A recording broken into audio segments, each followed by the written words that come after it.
Hey, all my Crimsonites, and welcome to the Crimson Cure channel, where we embrace our femininity, increase our womanly value, and celebrate our brothers. So join me on our feminine journey to learn, heal, and grow.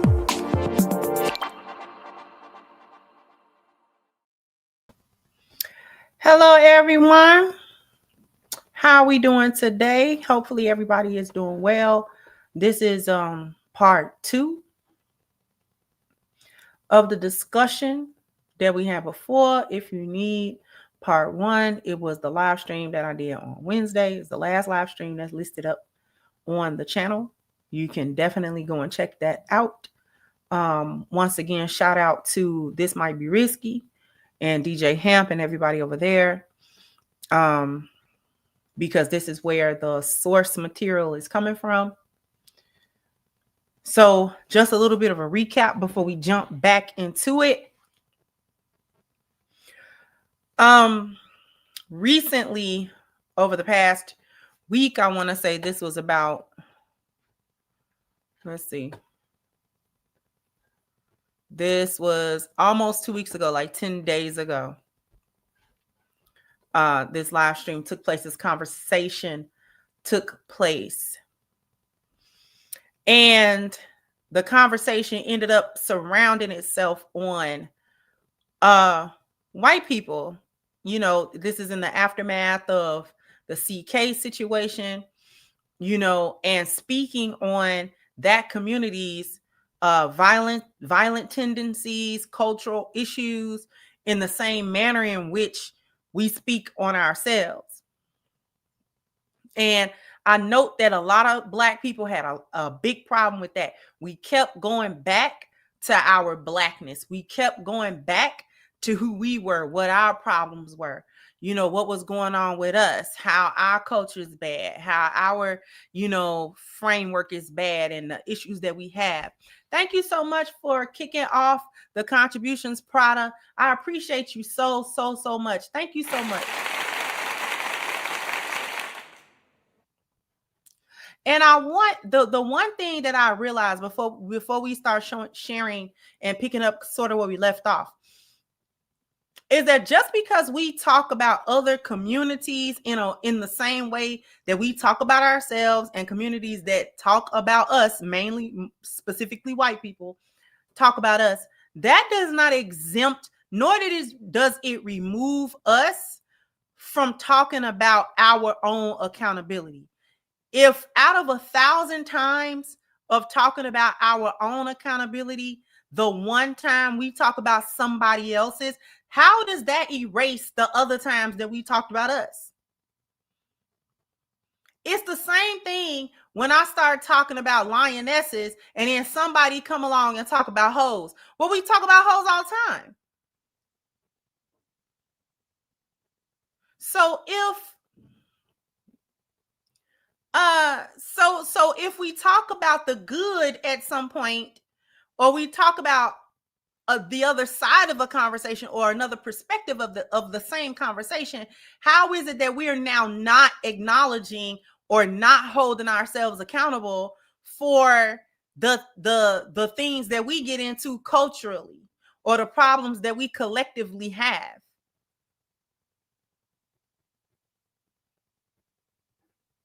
How is talking about how white people move and their foolishness, how does that not hold us accountable? How does that erase all of the previous conversations and all of the conversations that we're going to be had subsequent to that conversation? How does that erase everything?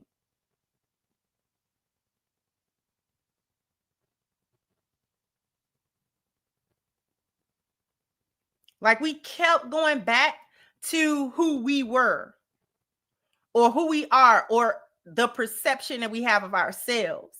It's all negative, mind you. We can't stop being negative about ourselves. We can't stop. We think that the negativity is the realisticness or the realism about ourselves, and the positivity is pie in the sky. That's what we think.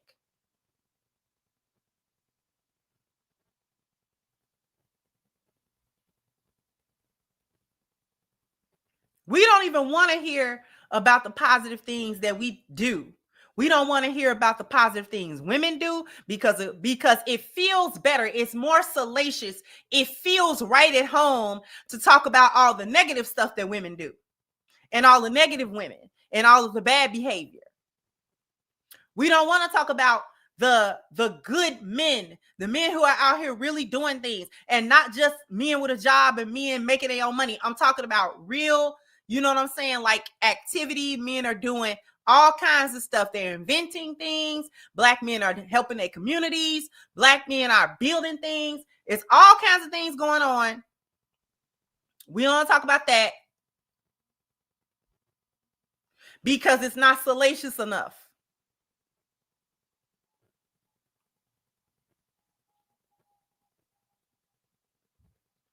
When it fits us, it's a minority of us that's doing all this bad stuff. And when it fits us, it's everybody.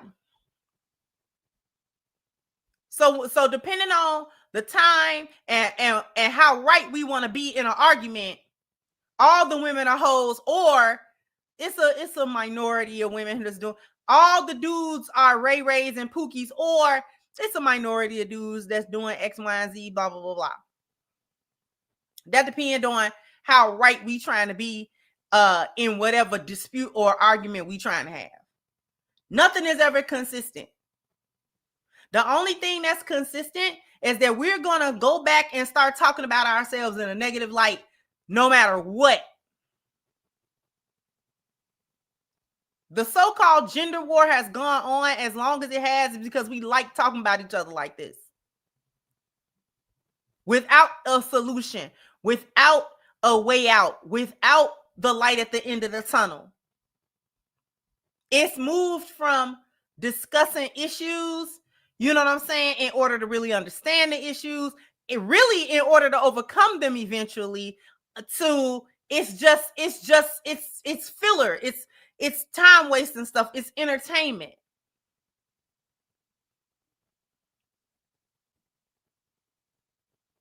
Because we say we want good, but we don't talk about the good that we want.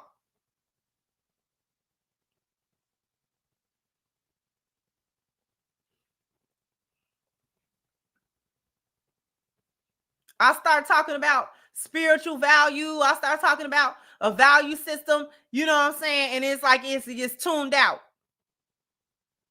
Not from y'all necessarily, but I'm just saying in general.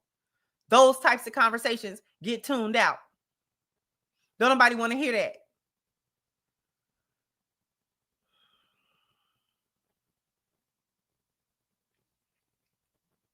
So we're going to pick up, where we're going to pick up is where Jalen starts making her points. Up until this point in the conversation, Jalen has been relatively quiet. She had a little bit of a dialogue with Hemp on whether or not race is a construct in this country. I agree with her. Sorry, Hemp. Race is a construct in this country. It is a social construct. Ethnicity, which is what you were referring to, the biology of it all, that's biological. But that's ethnicity. The ethnicity is your biology, and that is quite different. So the differences that you was pointing out, Hemp, were correct. It's just that the labeling was wrong. Ethnicity is the biology. Race is the construct. And we know it's a construct, particularly in this country, because whiteness is a class and blackness is a class. So black people are not only not white because of our skin color in this country, but even if we had a fairer skin color overall, we would have to be given whiteness, or the path of whiteness would have to be open to us, just like they were contemplating opening the path of whiteness to white Latinos. They shut it down because of the whole ICE thing. The ICE thing is the decision on that. So they're not going to be white. They're not going to be white. So Nick Fuentes, you're not white. You never were. They was never gonna let you in the club. But whiteness is a thing that they give or that they allow. So at one point, the Italians were not white. At one point, the Irish were not white. Those are the two biggest, most recent groups of white people that were not considered white by other white people. So in order to increase their numbers, in order to stop the Italians from their violent gang activity, mafia activity, and to stop the Irish from their ghetto activity, they opened the path of whiteness to them. Little Hats wasn't white. Now they're white. That Little Hat situation, that might have to be a members only talk. We gotta talk about that Little Hat. This Little Hat stuff, boy, coming to a head, boy. It's boiling. This Little Hat stuff boiling, baby. I don't know if y'all have noticed that. But anyway, I digress from that conversation. Okay. So in the United States, race is a social construct. It's something that it's a privilege or a non-privilege that is assigned. Okay. Ethnicity, which is our biology, that can't be assigned. That is what it is. And our genetics, our genetic predispositions and things of that nature.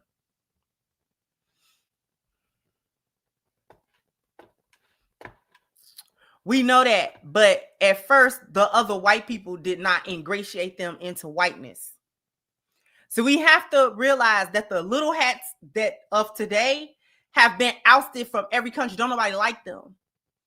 And so the whites of this country did not include them in whiteness at first. They were also in ghettos. But then they became included in whiteness. So that's what I mean by that.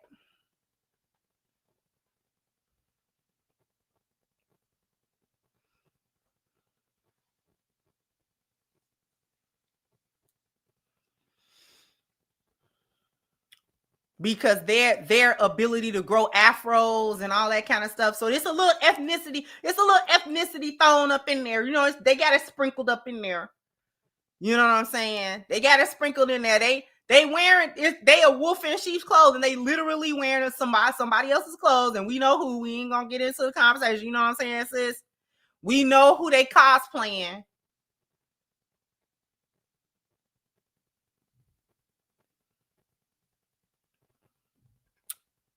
So don't nobody like them. It's a reason for it. People are starting to wake up, especially our good old white folk. Good old American white folk. I seen a start questioning the mustache. They was questioning it. They was like, maybe the mustache knew something that other folks didn't know. And they was tiptoeing around it. They was like, we ain't saying it was right. We ain't saying it was a good thing. We just saying. We just saying. The mustache might not have been, they tiptoe around it, but I heard it.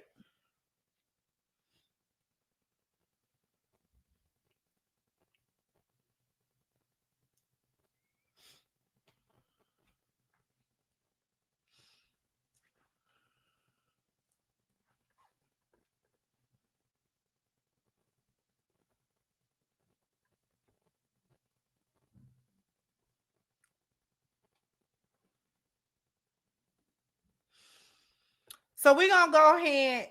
Y'all see, y'all smart. My subscribers, y'all smart. I know I just gotta give y'all a little bit, and y'all know what's going on. So y'all smart. We might have to do a membership only discussion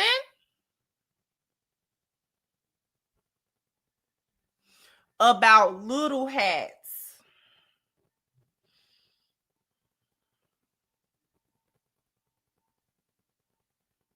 Let's go for Tuesday. Somebody drop the Discord link, the regular Discord link in the chat.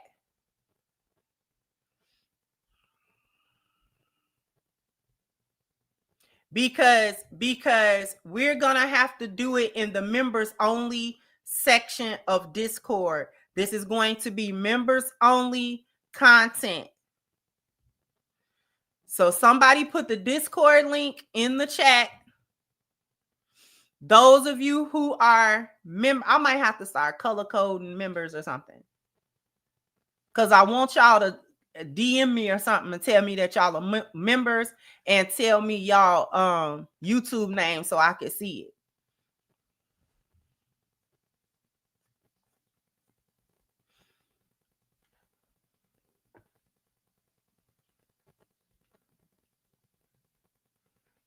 So please, so Tuesday evening, I'm gonna post it. I'm gonna post it in Discord.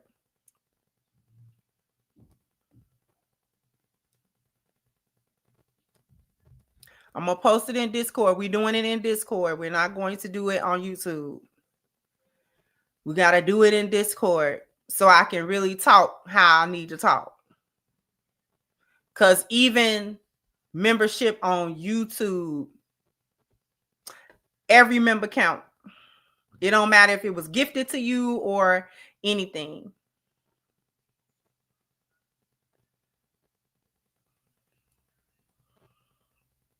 I don't care how you was a member. Because I've been trying to get this membership Discord together for a minute. I ain't even gonna hold you.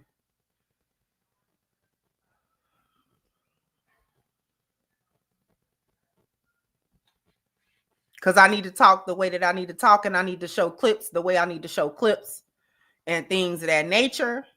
And we need, and I kind of want a discussion to a certain degree. So this is why it being in the Discord makes more sense.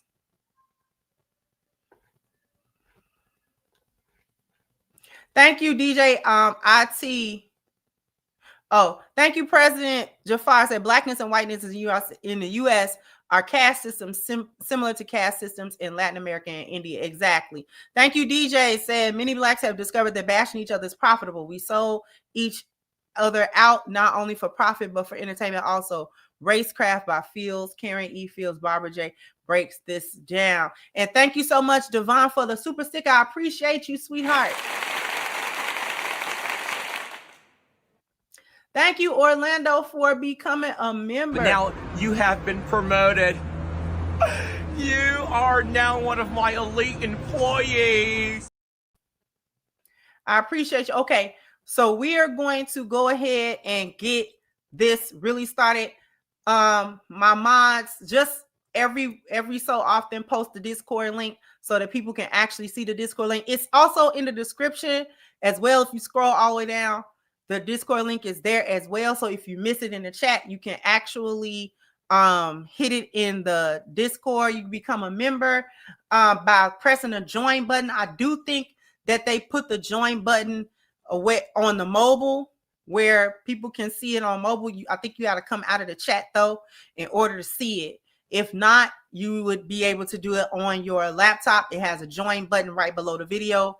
And then that way you can choose which level of membership that you would like. Okay, so we're going to go ahead and we're going to get to it. Yeah, that was, you know what? I do want to talk about that because, beloved, what did she, I don't know what she thought she was going to do, but okay. Think that these people are your enemies. Why are we still so fat? Right? That's been my whole premise. Like, are you prepared if this shit is true? Right? Yeah. But you see, so when they're now looking at this process, it was like so many assumptions that were made, you know? I'm looking at that as a decently safe extrapolation of the bigger premise. Okay, so let's run with that. some of you are been around, know Imperius well enough, at least if you've been over to CT's museums, really is, right? Would you expect Imperius to be anything remotely that resembles the white community? Yes. Well, that's the thing, and so that's the thing, Josh. He doesn't feel, and I'm saying feel like an outlier. And then when you take that and then look at all the propaganda after that killing happened, it can be justified. I went back prior to the minute mark that I really want y'all to hear, because y'all be needing a little bit of context of how the conversation gets to a certain point. By everything that you start to see after that happened. Imperius is definitely a right-wing in the terms of Christian nationalist. He would be up there. I'm a Christian nationalist.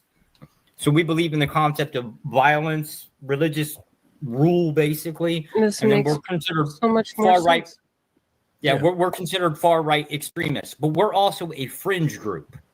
Okay. We are not by far even close to a predominant. So what we're it fringe, is, we're never going to be a majority. Yeah. So that's up not for real. And you're gonna Jalen's thinking about that. You could see her like, that is a lie.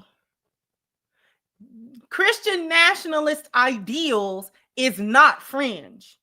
That's the majority. All of y'all might not be ready to fight for that ideal, like really get down and get dirty with it, but those ideals run throughout the majority of the white community in the United States. White Christian nationalism, or some points of it, value system wise, you know what I'm saying, thinking about the preservation of whiteness, that is pervasive. When I say that's pervasive, that's what I mean by they're culturally racist. People have yet to understand just that little bit right there. Their culture, when I say all white people are racist, that's what I mean. I don't mean that they have an active disdain for black people. That's not what I mean. That's because that's not even necessarily true.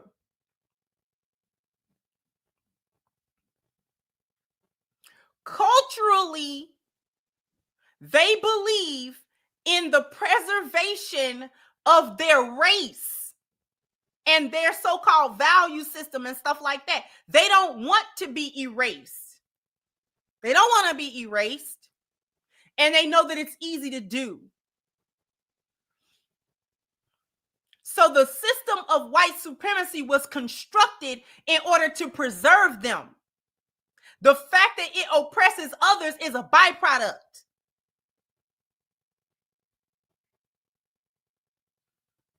Okay?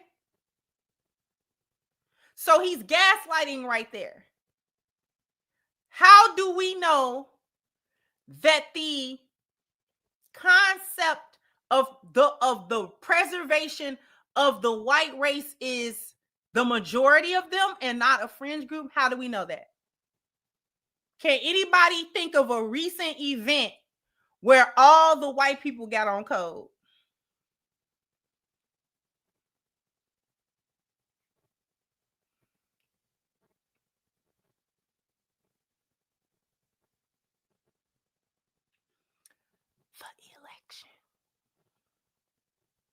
The election told you that.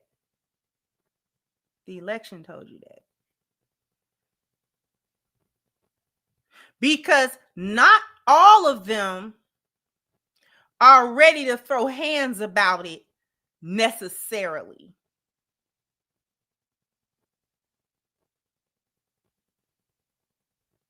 They may not be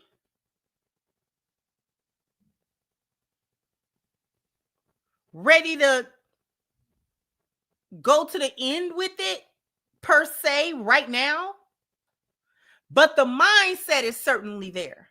The mindset is there They all galvanized to vote not only Trump in, but the House and the Senate. On the back of white nationalist talking points.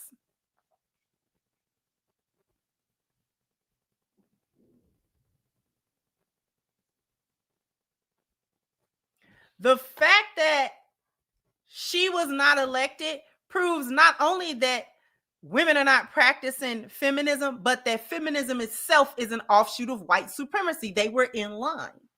They were in line.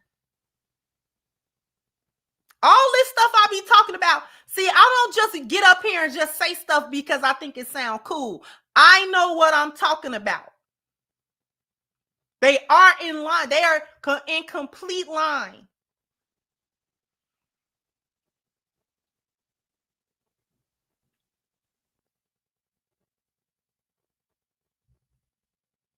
White women get out here and talk and pop off and pop they ish and all that kind of stuff. When it's time to be white, they dump that feminism. They dump that. They're not dealing with that.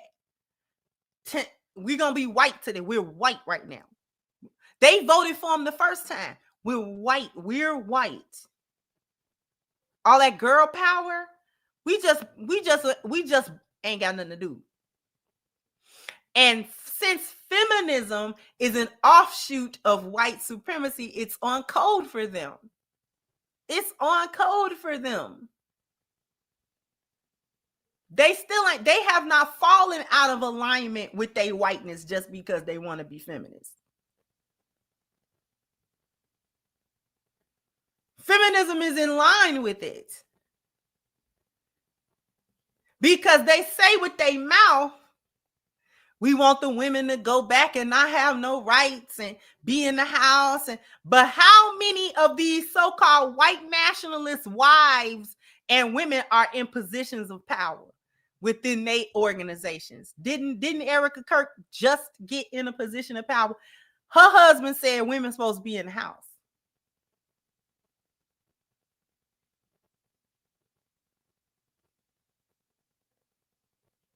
Why she somewhere else?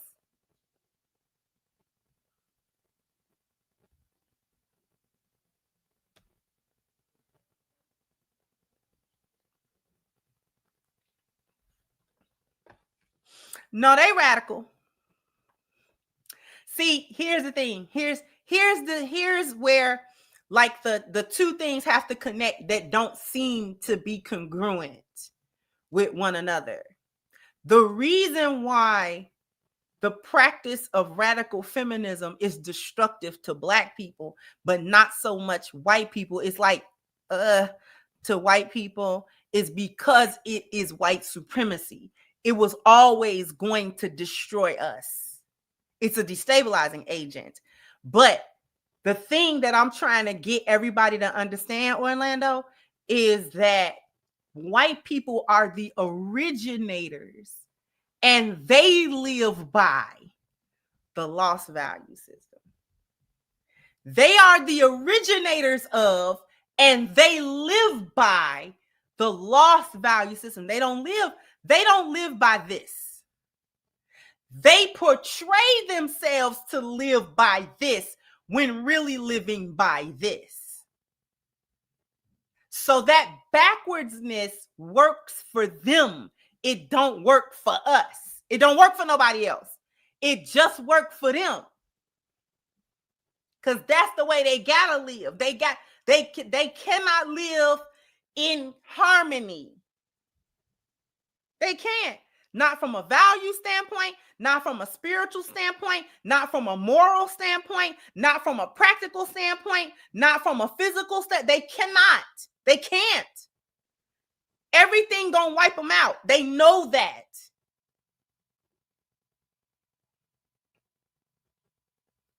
We have the lost value system because we follow their value system.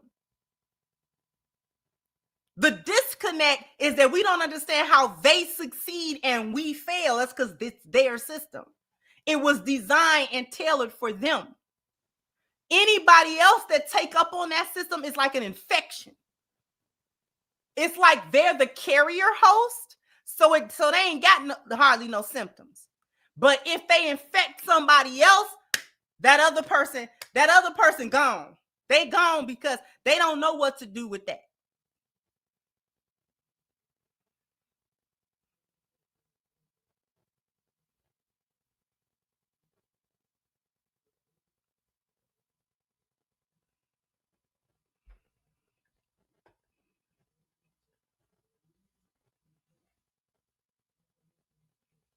We gotta be able to understand that that's what's going on with them. Before I get back to this video, because again, have not scratched the surface. After these messages, we'll be right back. So I need everybody to go to ashkicking.com. The link is pinned to the top of the chat. If you need your skin to look and feel its absolute best, then you need the body butter that is in front of you right now. If it's going to be your first order, please take advantage of the 10% discount using the promo code Crimson. Once again, that link is pinned to the top of the chat, ashkicking.com. Oh, you guys are bam, bam, bam, bam. You got to hit the like button, bam, bam. You got to go ahead and hit that like button for me.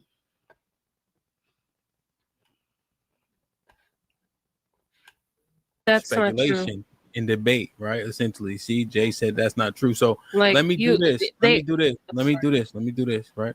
Because I want Jay. I want to hear your rebuttal. Let me do this then. Let me get Shango because Shango been up for a little bit. Then I'll get your rebuttal. Then we'll get CJ. All right. No doubt. I'm in the hood right now in Chicago, and ain't no violence going on right now. So there's that. Number two, literally, I'm walking around right now. Ain't nobody bothering me. I'm cool. So that fucking narrative. Are you? Go ahead. You gonna cut me off? You can't say that, brother. You're not in. Go ahead, Shango. What do you mean I can't say? Shango, make it. Yeah, make your point. Make your point. That's a non sequitur ass. Anyway, the point is though, man, my phone's gonna die, so I'm gonna make it quick. We need to analyze white on white crime because they keep trying to push shit on us. That's the essential, quintessential, solid base of the talking point, right? That's what it is, because we get criminalized for this other shit that people do. There is a clear distinction in how we get treated, and it's not complaining, it's not whining. You feel me? Don't nobody give a fuck about people's sensibilities until they start trying to pass laws and things of this nature and put forth narratives that set up people. That's the problem. So there's a real world analog takeover from this shit. That's the only thing, man. Ain't nobody trying to bag on white folks, man. Personally, me, I'm not trying to do that. You know, there's good white people, there's bad white people. That's not the point. The point is we're getting overrepresented for bullshit. So I just want to leave that there. White on white crime is a problem. We need to solve it. Be easy. My shit dying right now. He made his point though. All right, let me get salute to Django, man. He probably be back. He outside walking around and shit. You know, I be doing that when it be full of kids in the house. Well, my kids, when they all get home, I just walk outside. Me and only 4%. You have to utilize violence to affect any type of policy change. Yeah. I'll give you an example. Rodney King. Everybody rioted and burned a damn. Minority is crazy considering the influx. Fascism would be on the other side. We're on this side. Fascism is on that side. Here's the reason, Jalen. Let me interject this. Here's the reason why it being a fringe group is inconsequential, right? Because criminals are only 4%, 5%, right? So you only need 1 or 2% to get the results. So that's why when we're talking about minorities anyway, it being a fringe makes no never mind. It doesn't make any point moot because we it's have to utilize violence. Well, 1 second, it's enough people to have the impact regardless. Yeah, right. Because criminals are only 4%. You have to utilize violence to affect any type of policy change. Yeah. I'll give you an example. Rodney King. Everybody rioted and burned a damn city down, but it did effectively begin to put a curb on police brutality. They stopped doing that in that state, at least to some degree, right? But it took a whole lot of violence to make that change. That's not true because the civil rights movement was absolutely pushing nonviolence, and even with Gandhi. So you don't always have to assert violence. Still resulted in a lot of violence. How many towns you want to see? On whose behalf and who was doing it? Who burned down Or Tulsa? anybody that opposed it? No, or anybody that opposed it. So I'm pausing in here because I needed y'all to understand that point that was just made. And Tiff, shout out to Tiff, but that short exchange shows the difference in value systems. Didn't I tell you? We coming back. All this stuff is a full circle. I told y'all that they create the lost value system and they reiterate the lost value system. They restructure the lost value system by moving from environment backwards towards biology. He is correct. Violence moves the needle. They use that. That is the environment. They use that first. They change that first. When they want to enact a different value system, they start with the environment. This last election told us that. They started with the election. They started with the policies. They started with the government. They started it. They start there. We start at biology. Hence what Tiff was trying to say. And she was trying to say that, you don't have to enact change through violence. That we naturally want to change the value system from biology to environment because we know that that's a more sustainable value system and it results in the correct value system. Moving from biology to culture to environment creates a good value system. Moving from environment through culture through biology creates the lost value system. That's how they do it. That's why they do it the way that they do. They don't work biology first. They work environment first.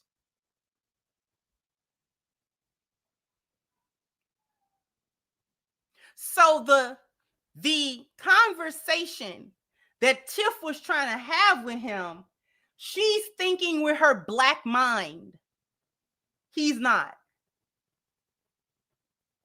Okay? I need y'all to understand the differences. He is not. He is not thinking with a black mind because he doesn't have one.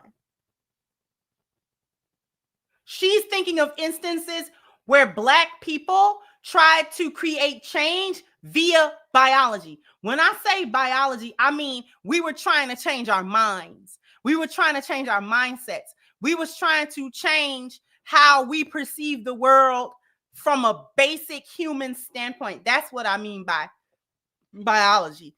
To see ourselves differently, to represent ourselves differently, to not see ourselves as victims and slaves, but to see ourselves as human beings that were worthy of rights and a right to life post-slavery. And that slaves was not our defining identity. That is the biological standpoint that the civil rights movement was even based on to begin with. Who we were as a people, who we were as humans.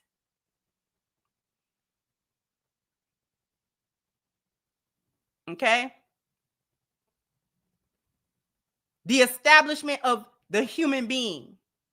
The reason that they don't start with biology first is, first of all, because starting with biology, going through the culture and going through the environment is the long way to create a new value system. What I'm talking about, if you read it down, say we use our biology to create the culture. We use the culture to shape the environment. And then we make the environment conform to biology. There's no separation between these three.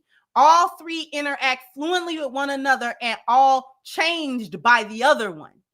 So when you have like a confluence of them, the trifecta, the achievement of the synergistic effect of biology, culture, and environment, when they simultaneously interact, They produce the energy needed for a transformation, regardless of the outcome being good or bad. So a good value system can result, or a bad, or the lost value system can result. We move from biology because that's the way it's actually supposed to go. Because if we change the biology, we automatically change the culture. This is why they assassinated so many of our leaders, because our effective leaders changed 2 out of 3. And before they could get to the environment, they changed the biology, changed the culture. Particularly if we want to think about Malcolm X. Biology first, how we thought about each other, how we thought about ourselves, how we identified ourselves as a group of people. And then he started with spirituality, health, your family. We were doing all of this. We were doing this. Okay? We had all the internals, we had gotten them pretty much together. The external, which would represent the environment, is we were on the precipice of changing that part. So we had done biology and culture. It's only environment to change. In order to stop that,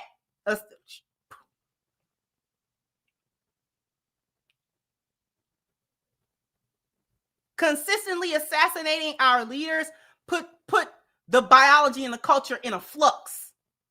So then we have to start from square one again, come back to the biology, then work through the culture. It's the long way, but it's the best way. The only reason that they're able to work from environment back, this is why they put themselves in control of the environment. This is why, so that they can work it quick. It's quick the other way.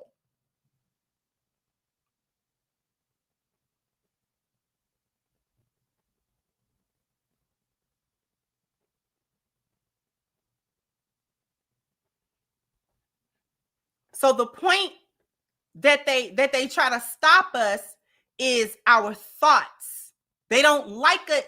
They don't like it when we start changing how we see each other and move that to a more positive space. They're cool with it being in a negative space. But if we come to a positive space to start thinking about ourselves in a more holistic way, in a more positive way, humanizing ourselves and putting ourselves next to God in the sense, I mean, like having a more spiritual connection and things of that nature. This was the purpose in corrupting the church.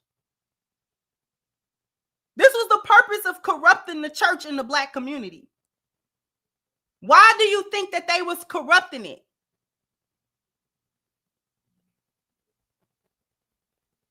They even did, see, non-Muslims won't know, they even did an operation to bust up the Muslim communities too, to bust up the masjids.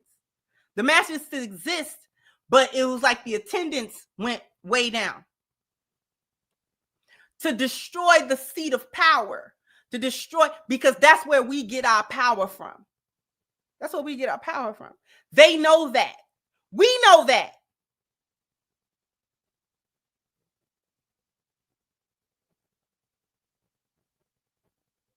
Because in your spiritual value, what did I say that you get? Sense of identity, principles, moral code. Principles and moral code translate directly over into your culture. Because we'll start setting the culture up with principles, moral codes, you know what I'm saying? A sense of direction. That's why they don't like it.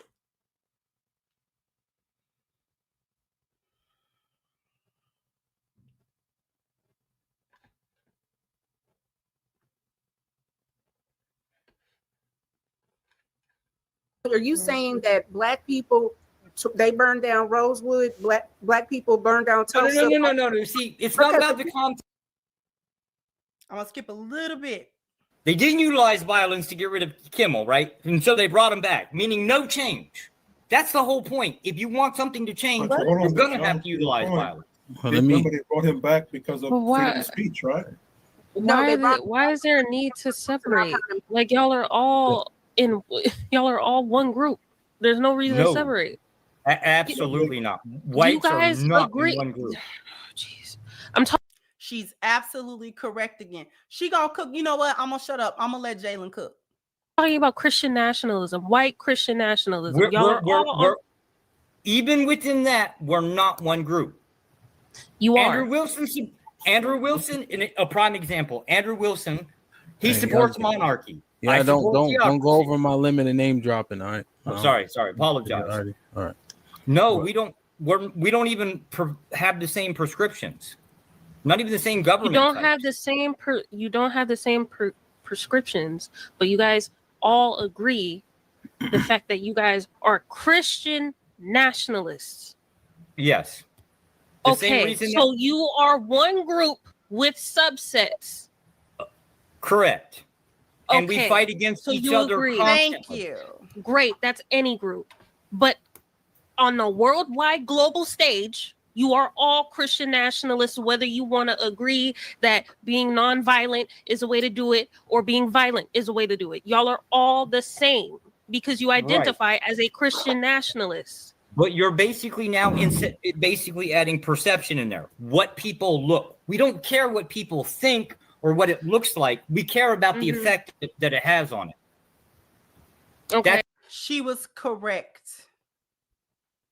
Just because they got factions inside of the umbrella, we don't care about that. We don't care.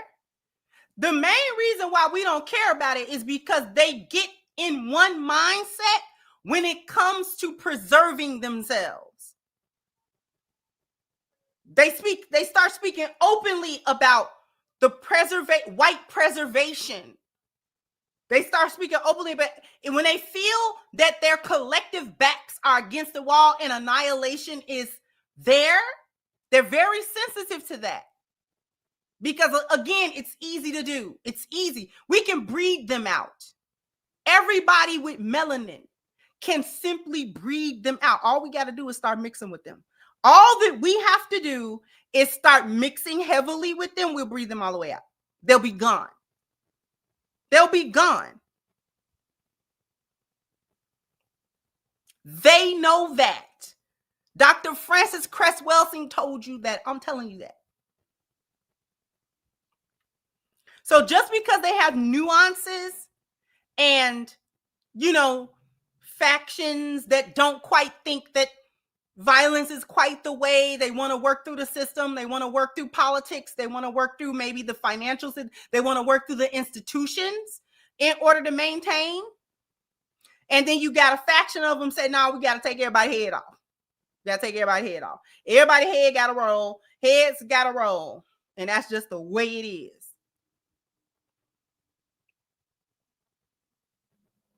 We don't care about the nuances because when they talk to us and they talk about Black people, they don't care about the nuance. They don't care that we're under maybe one umbrella and then there are nuances. There are those of us who don't think that they don't even separate us when it comes to crime. All Black people are criminals. All Black people are criminals.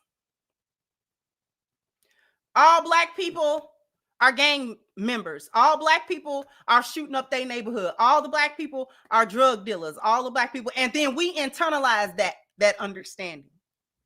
Knowing full and well the drug game is not the same in 2025 that it was in the 80s and 90s, 70s, 80s, and 90s. It is not the same thing. Ain't no money slanging no dope. And so don't nobody do it. It's played out. We don't do that. The few who's still in it, we be looking at them crazy.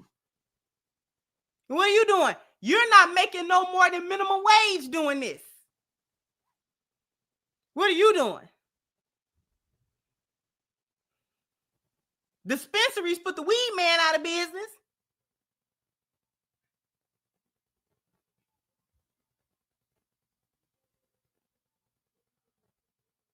We ain't running around here. Ain't nobody looking up to the dope boy no more because the dope boy ain't got no money.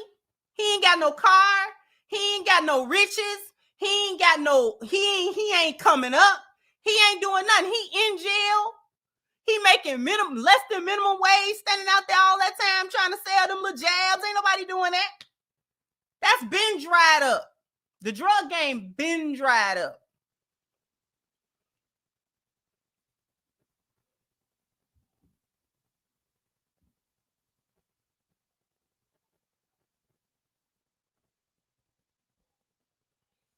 They've been dried that up. Ain't nobody. So black people have been dealing drugs. Nobody dealing no drugs like that. Them drug dealers and all that kind of stuff, the low level drug dealers. You act like somebody really Pablo Escobar out here, like they really moving keys. Ain't nobody moving no keys and no real money. Ain't nobody doing that. Yeah, they out here with these little jabs, man. Listen, they done came out of jail for them little drug charges and got a job. They went and got a job. Them same boys you think is dope boys, they got a job. They is at Walmart. What is you saying? They went and got security jobs. What is you saying? They out there trying to fill up them little potholes and stuff. They ain't doing that.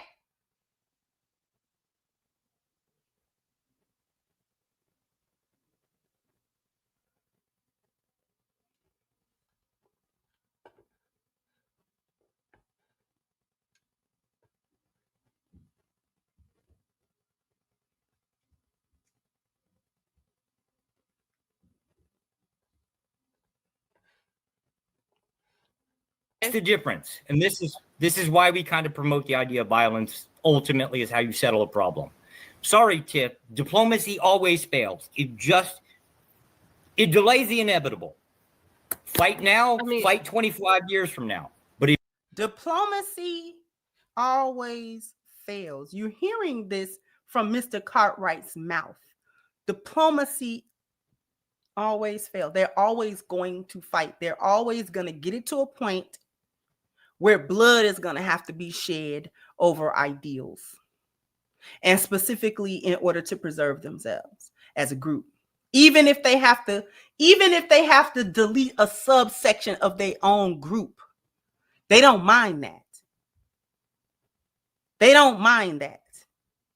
They don't mind amputating the foot to save the leg. They don't mind.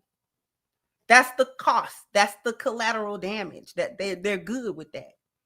They're good with that.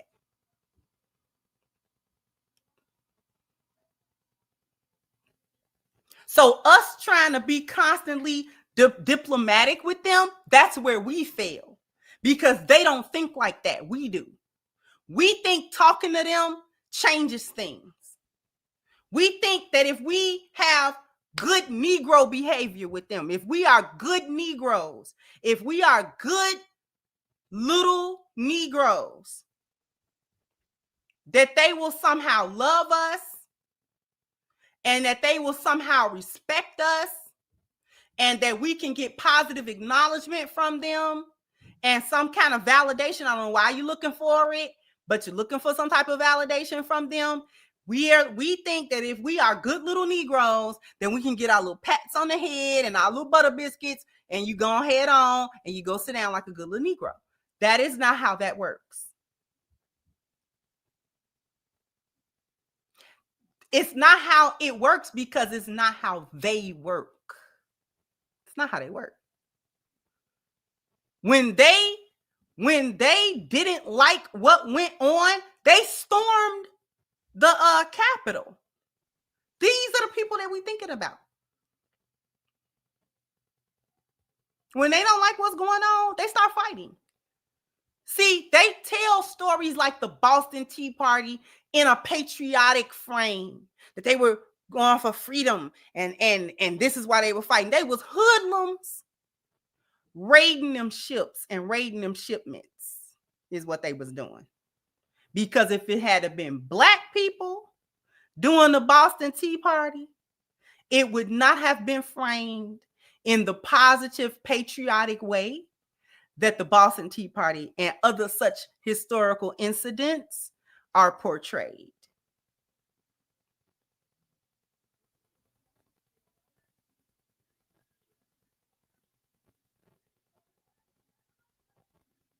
Because they should have been good little Americans. They were under British rule, and they should have obeyed the monarchy, obeyed the system like they tell us to do.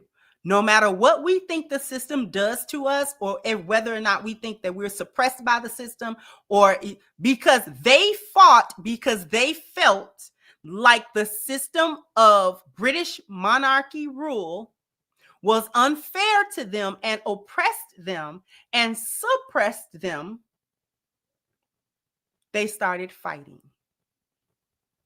The British sent troops and they started fighting. They eventually got to a point of violence. They eventually got to a point of violence. The indigenous people that were here, when they got here, were not immediately violent with them. But they realized, we don't want to share the land. We want the land. So they kept them around long enough to show them the ropes, what grows here, what don't, the terrain, get the knowledge, share the knowledge with them about, because this is a new physical environment, geographically so. Climate is different, things of that nature. Once they got what they thought was sufficient knowledge,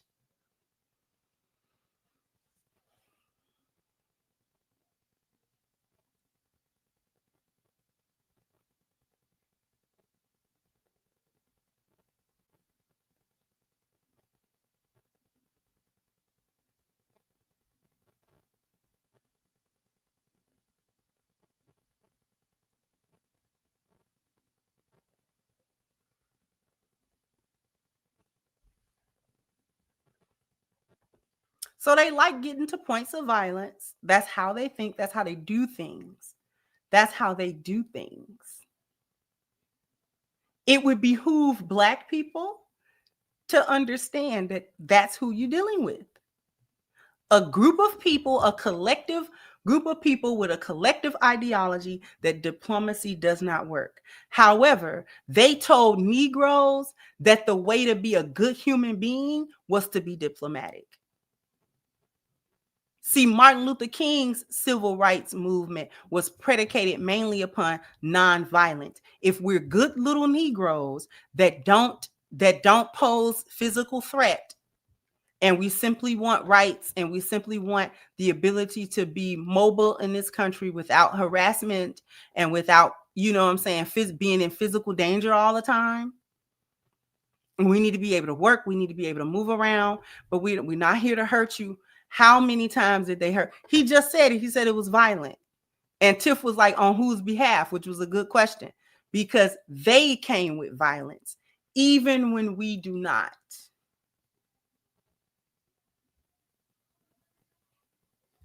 They are busy holding us to a level of accountability that they don't hold themselves.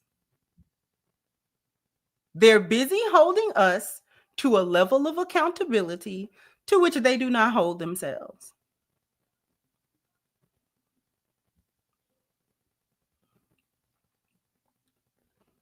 Black people was marching without guns and without, they had dogs sicked on them.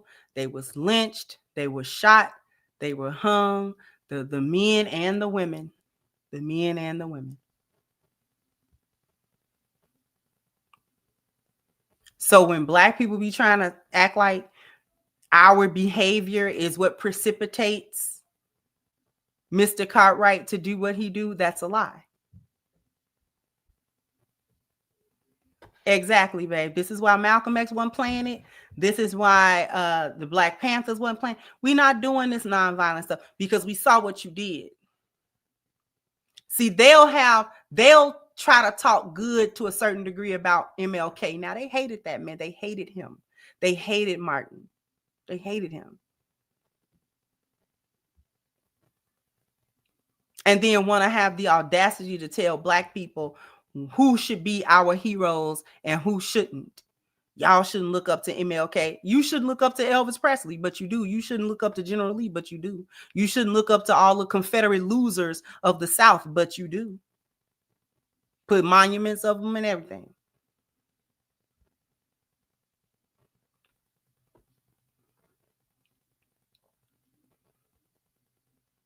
Don't be saying RIP to Asada Shakur because she deleted a police officer. And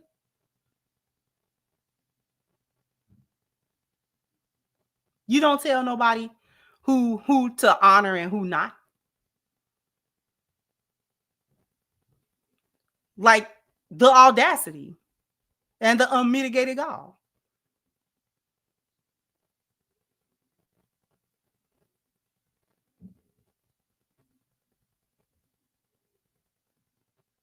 She was a domestic terrorist. And how many of y'all was a domestic terrorist?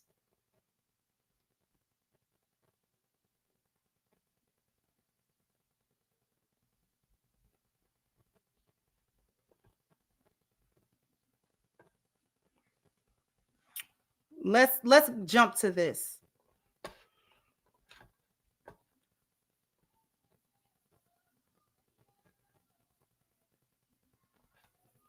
It's just like, how do we properly converse? Josh has been a gem to this conversation because his disposition gives credence to the stats. Right? Josh has a desensitized modus operandi, right? It's about concepts, about prescriptions, what makes sense regardless of the moral fallout, right? That's less important than getting to the goal, getting to the reason. How effective was it? How valuable was it, right? When Josh says these mass shootings are an economic benefit, he don't care that it was 5-year-olds in Sandy Hook because they all needed to have a funeral. So when Jalen say it ain't a race thing and it's a construct thing, I vehemently disagree for dispositions like that.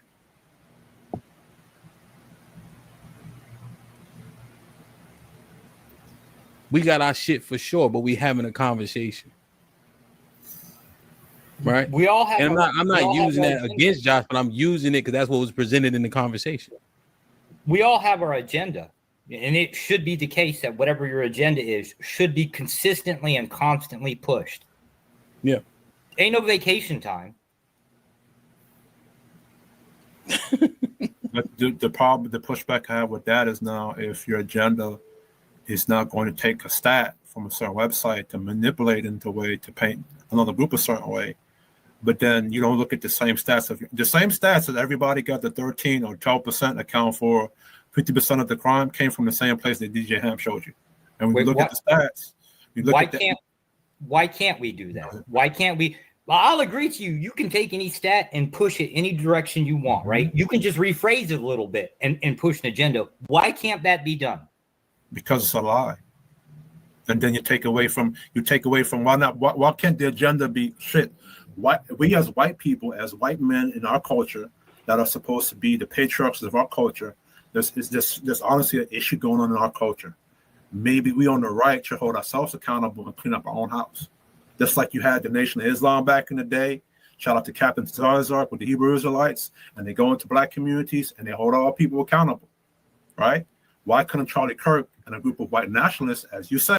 I want y'all to look at Jalen's face as this guy's talking.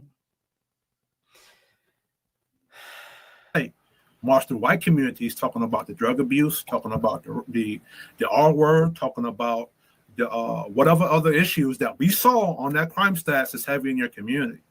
Why could that not? Why is there not a white nationalist group pushing accountability within your? I will absolutely 100% agree with you. If I just take just Hamp's community, right? Like roughly about 800 people. And the entire time I've ever been there, I think I've only ever had a problem with 2 people. 2 people out of 800? That's crazy to me. Everybody I've ever met within the black community, at least within Hamp's community, right? Never met what I would consider to be a bad person. Actually quite wholesome people, right? I'm going to pause it right there just for a second. They know we're not the stat that they push. They know that. They know that.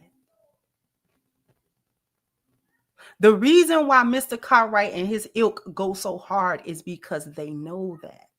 They know they're lying. They know it's propaganda. It's propaganda. They know that. They're purposely doing it. They know. Black people be too interested in trying to prove the truth to them. They're not interested in the truth. As a group, they're not interested in the truth.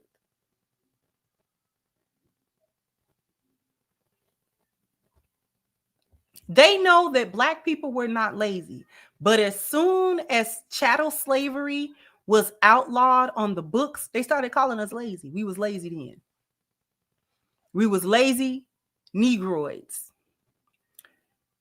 We was lazy Negroids. How you lazy? The whole infrastructure of the country was built on the slave labor of Black people. And now, because you can't benefit under the guise of slave labor, now all of us are lazy. Now we're lazy.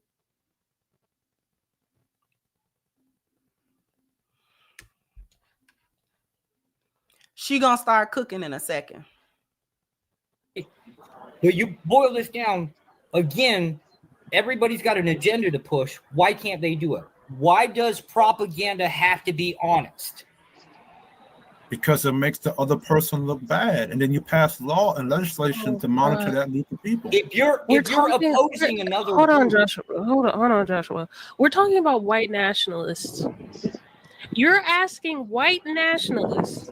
Their whole objective is to preserve white people, to be empathetic and not lie, and push truthful propaganda to still be impactful with preserving white people. I hope you don't believe what you're saying right now. I hope you don't even think that's a viable question to ask a white nationalist. Okay, and just like your ask, hold on. But just like your ask a Black nationalist. Hold on, Jordan, because for some reason, and we talking about agendas, you have name dropped that man.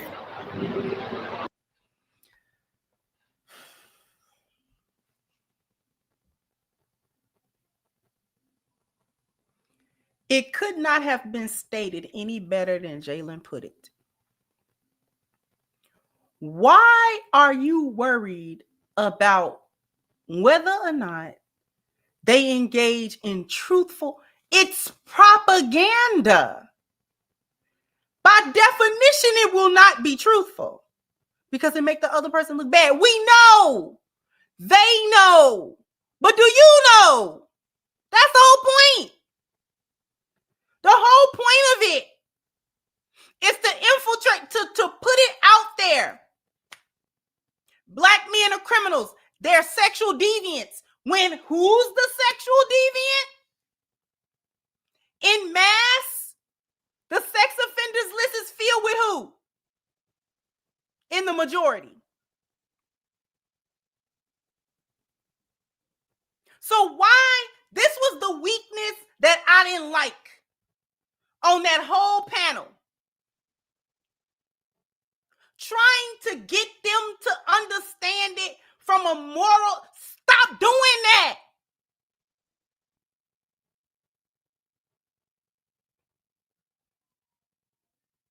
Then you really can't understand why they feel the way they feel and why would they do it that way? Because that's how they do it. When I say you didn't have no smoke for Mr. Cartwright, I don't mean that y'all was supposed to get up there and cuss him out and be stupid. But have the same passion, have your ducks in a row, the same way that you have them for women that get on the panel and say hyena feminist talking points. You know how you dismantle them? One down, you just walk them down. You know how y'all do that? Do it with him. Do it with him. And the reason why it's important to do it with him is because the feminism that you complain about that's got people in black people in a chokehold came from them. They're the puppeteers. Their hands are the puppeteer hands. So if you gonna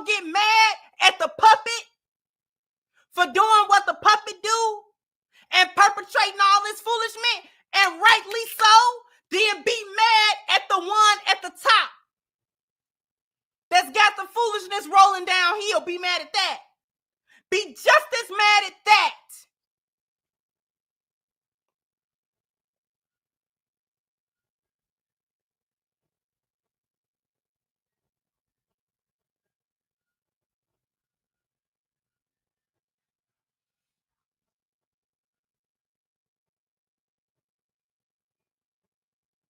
Because you can walk any chick down on any panel. If she get on the panel talking anti-man stuff, feminist stuff, radical stuff, you know what I'm saying? Anti-black man rhetoric, this, that, and the third. She got bad stats. She's arguing in bad faith and things of that nature. Y'all are able to walk that all the way down. Y'all a flat cuss a chick all the way out about it. Okay. I ain't even mad at you for doing it. But why not that same energy for the source of the foolishness?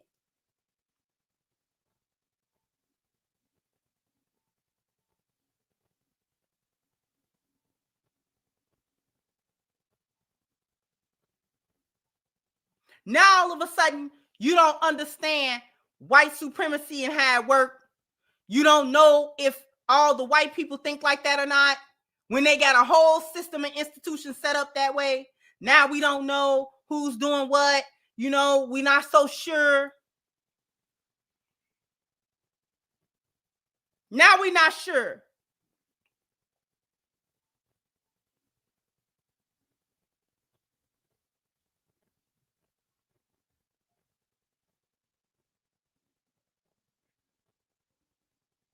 We'll talk about the systemic way in which the court system favors women against men. Who run the court system? Do black women run the court system? Who runs the court systems? Who runs the criminal justice system? Who runs it? Who runs the institution of that? Who runs those institutions? Who? We know black women participate, but who run it?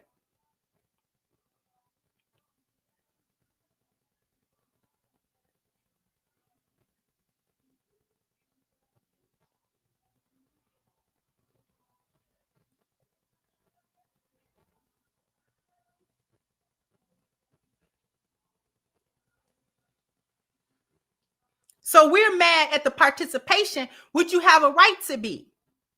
I've talked about the participation of black women going hand, but I've always, if you notice, I don't put it in a vacuum. I have always connected feminism with white supremacy. I have always connected it. I've never left it out. No matter how many times I discuss the bad behavior of black women in the community, I always let you know where that bad behavior stemmed from. And I never use it as an excuse. Oh, we shouldn't hold black women accountable because of where it came from. Both of them need to be held accountable, not just one.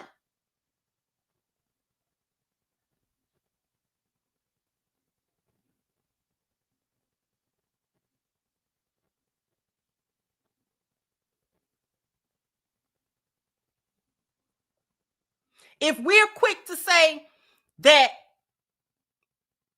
black women have been utilized as the right hand of white men, which white men? White men as in who? As in what? As in the system?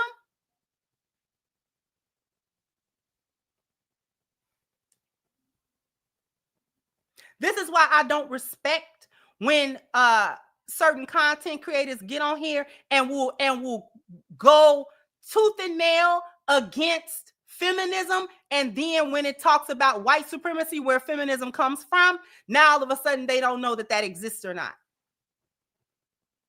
That's so disingenuous to me. That's so disingenuous to me. Don't acknowledge it then. If don't acknowledge feminism if you're not going to acknowledge where the source of it from. Don't acknowledge it. I don't want you complaining about it. Leave them women alone. Leave them hyenas alone then. Leave them alone. Let them do what they want to do. Let them be who they want to be, because you're going to screw them anyway and pay them. You're going to screw them and pay them anyway, aren't you? You're going to smash them and pay them anyway, aren't you?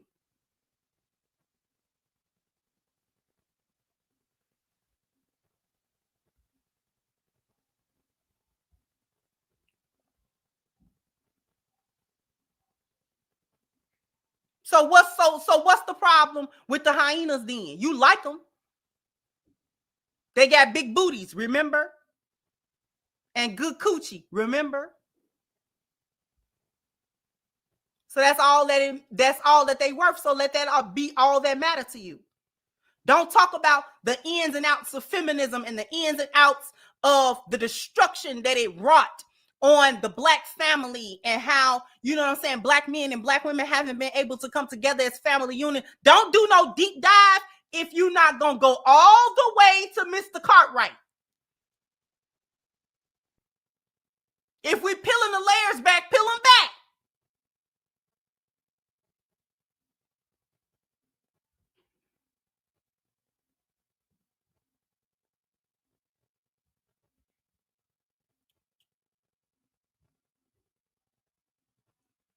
Peel them back if we peeling it. I'm not mad at you holding the women accountable. I hold the women accountable, but I also hold Mr. Cartwright accountable. I know where our women's foolishness came from. And while I don't excuse them for their continued participation in the foolishness, I'm not going to never let him off the hook for it. I'm not going to never let him off the hook. I'm never doing it. I'm not. I can't.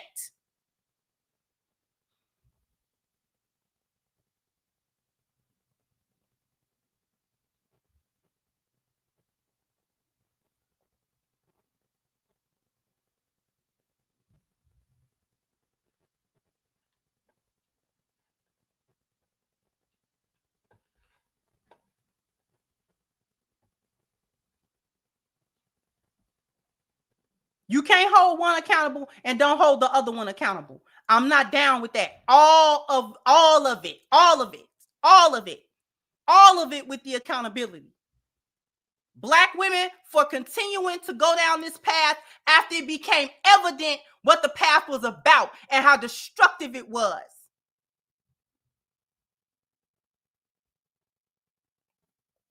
In 2025, you can't escape. I've said repeatedly that we are living in the failure of feminism. We're actually in the aftermath of it. We're actually in the result, and the results are horrific. So any woman that's still participating even a little bit in feminism, you are to be held accountable for that. I have never dropped their accountability. But at the same time, I am not turning a blind eye to Mr. Cartwright at all. He go when the wagon come. Because I'm always quick to point out that men created feminism, not women. And just because it wasn't Black men, don't mean it wasn't men. It was Mr. Cartwright who thought it was a good idea. Because he immediately had the foresight to understand how destabilizing it was going to be. The only thing that make his nose wrinkle a little bit is because his women kind of bought into it to a certain degree, so he didn't really like that too much. But the effect was too real, and it was too effective. It was effective.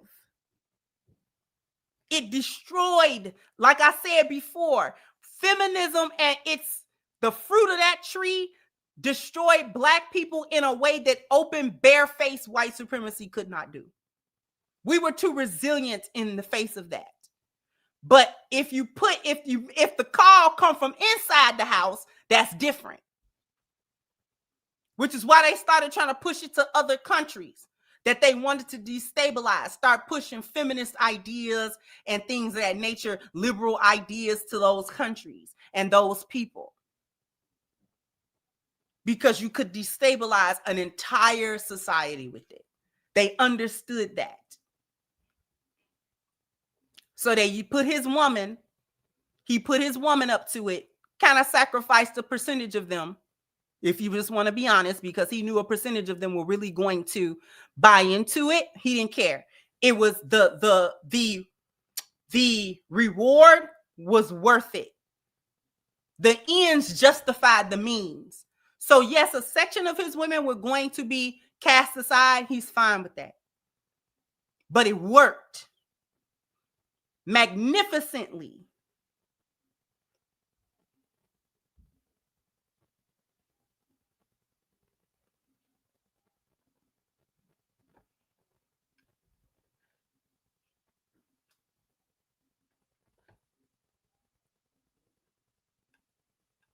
It worked magnificently.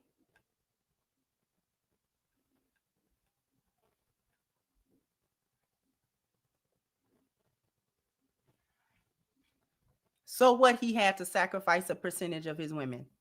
And he knew that a percentage of them were going to be whores and they were going to be discarded women that really took it on. Yeah, we don't need no man and girl power. He knew that. He knew that. That was no never mind to him. He accepted that as collateral damage. He accepted that as an acceptable part of the war. That they understood that this can get them. We're gonna make the call come from inside the house. That's what we gonna do. They tried every other which way. We was too resilient. We kept coming back together. We kept trying. So what he began to understand is you have to break them at their core. You have to break the family. You got to break the bond, break their bonds. Because even if their bond is a little bit troublesome, it's too tight, they're going to keep reforming it. Break that up. Because if you break a family, they have no community. If they have no community, they have no sense of identity. They break us at biology and culture. Keep the biology and the culture in a flux, and they will not be able to recover their value system. They can't recover. They put it in a way where we couldn't recover it. And it worked within like a generation, maybe two. Maybe two.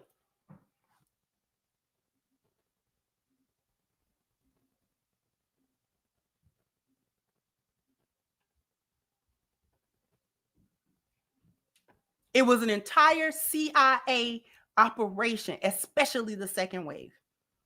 By the time the second wave came along, they was like, "Oh, we got this in the bag. Okay, we know how we gonna do it. We gonna get Black women involved. We gotta get them involved."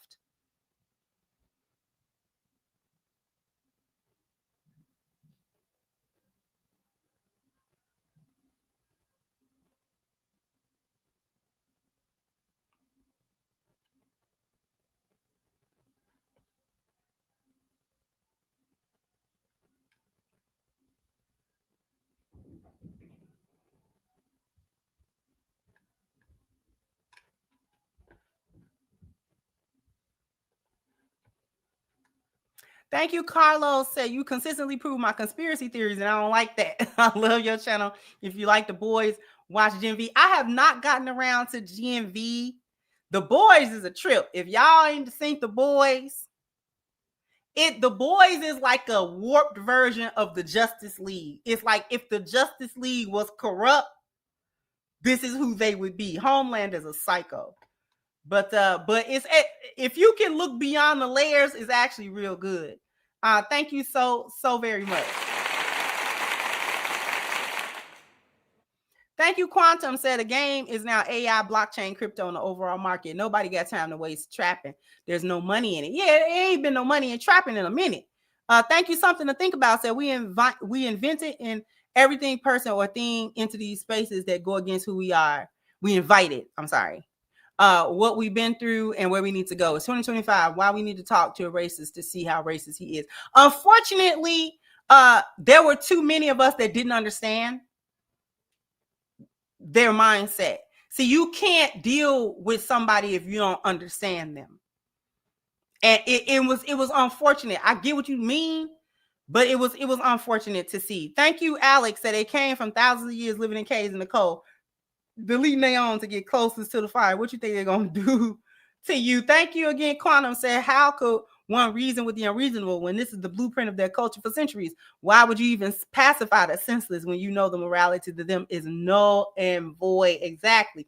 Thank you so much, Bernard. Thank you so much. I said, we fear risk and isolation from Mr. Cartwright's institution in the same way we fear risk and isolation from the small hats, God that most Black people worship. Thank you so much. I appreciate you. Thank you, sis. Said feminism is creeping into the areas where the passport bros are heading: the continent, Southeast Asia, Latin America. Mrs. Cartwright is her man's useful tool. She definitely is. And remember, for 19 months. Thank you so much, sis, for all of that support. Thank you so much. So Mrs. Cartwright always used us for numbers, but not to benefit from the equality that she was seeking. And thank you so much, Elder Ben, for all of your contribution and support all the time. I definitely appreciate you. You being here modding your butt off. Thank you so very much.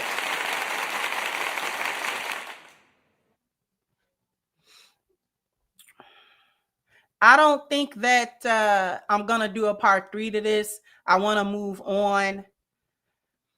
But I did want to touch it, and I'm telling y'all, I don't be making this stuff up. I'm not making it up. It is what it is. But don't forget, Tuesday in Discord in the member section, we got it. Should I make it just the member section?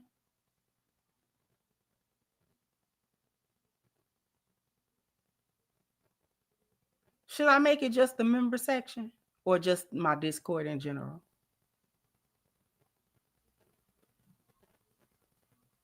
Because I want to get a member something, but